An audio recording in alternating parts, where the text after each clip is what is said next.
morning. A lot of changing having to take place in relation to an incident. Thanks very much for coming along to this session, which is going to examine the lessons of 1913 in relation to the trade union and the labour movement. I'm going to introduce firstly, I guess, Mick O'Reilly. I'm sure everyone here is well aware. Mick's a former regional secretary of the United Trade Union, and he's also a leading figure in the Dublin Council of Trade Unions, a body which I'm sure everybody is aware of at this period in time. So I'm going to ask Mick to kick off and give us some insight into the historical,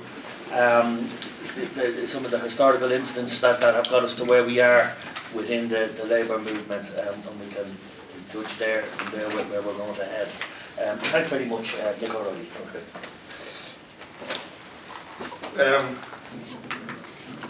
I'm not going to talk about 1913 and the lessons of 1913.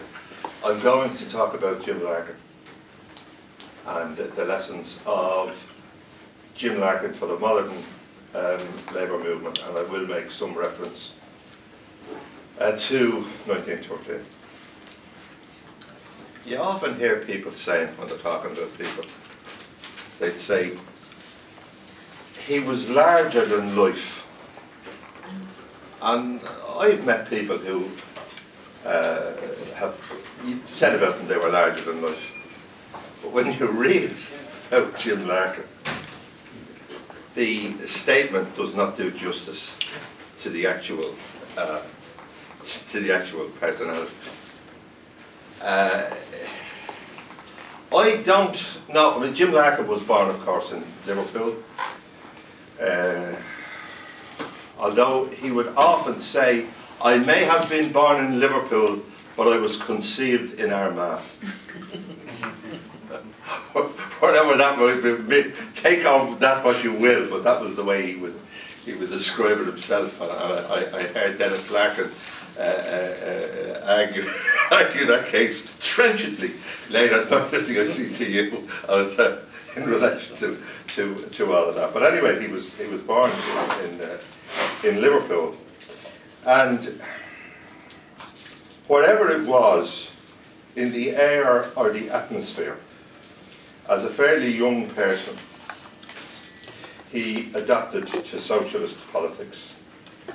Now, he was in the Independent Labour Party, and he was not involved in trade unionism. He didn't become active in trade union. I think this is an important factor in relation to his character. He did not come to trade unionism and then out of his trade unionism. Well, I knocked this one off, I forgot to do it. He did not come to trade unionism and then out of his trade unionism develop a politics. He came to politics and out of his politics developed a trade unionism. Even though he worked on the docks, he was a foreman on the docks, and he wasn't involved in the day-to-day struggles. But there was a dispute in the Liverpool docks, and he, alone of the foremen, supported him. And he lost his job, and the union gave him a job. Now, I just want to deal with the job he got for a moment. I didn't know this until recently, but it's in this book, which I would recommend to you. It's The Life and Times of Gilbert Lynch. And it's very difficult to find, there's nobody neutral on the Larkin dispute in Irish politics. When you're reading all these memoirs of all these people and all that, they all have an axe to grind, whether it's James Connolly or Bernard Shaw or Larkin himself had many axes to grind. But this guy probably is, I think, a very fair judge of Jim Larkin. And just to explain his background, he was the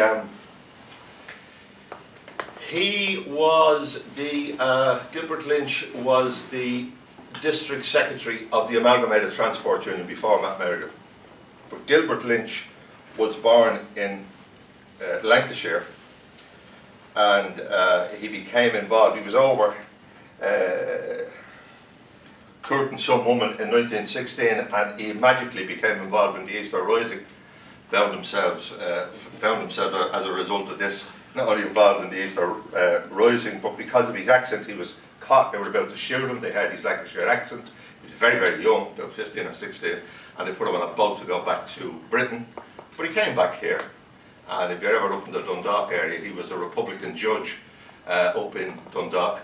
He became a member of the Irish Transport Union, an official, and was, and don't let anybody tell you otherwise, the first Labour TD elected west of the Shannon in 1927.